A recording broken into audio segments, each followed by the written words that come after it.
The US elections are an expensive exercise, a very expensive exercise. But just who pays the parties and just how, even if we could safely guess just why, just what could be the sourcing, what are the laws and regulations, what is the transparency, and not least, how much money could we be talking about? By some estimates, close to $20 billion will be spent in this presidential election, much of it what is being called dark money, with no information on the source of the money or the identity of the donors. The rules set limit to contributions: $3,300 per individual for a candidate, $41,300 to a party, but these have been overtaken by new arrangements.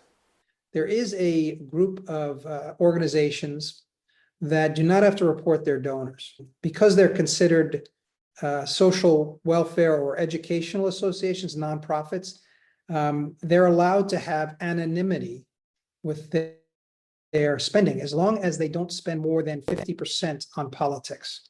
So that has become a vehicle for some, not all, for some to give money unlimited without revealing who they are. These super political action committees, or the super PSCs, are not allowed to spend on a candidate, but they may spend on behalf of a candidate.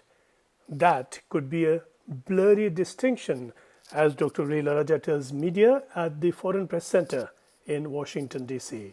What's increasingly happening is the candidate or the political parties will signal to these groups, this is our campaign message, and these are the people we are targeting.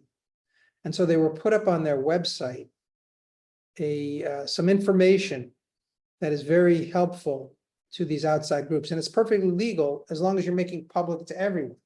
But the ones who will use this information are these campaigns.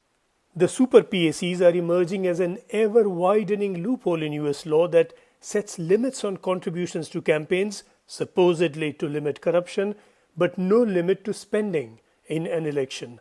The Supreme Court ruled that any cap on spending would violate the First Amendment of the US Constitution. So that means there's no limit on how much a super PAC can receive. Again, if I was a billionaire, and some of them are doing this, I can give $50 million to a super PAC that can then use that money directly on an ad.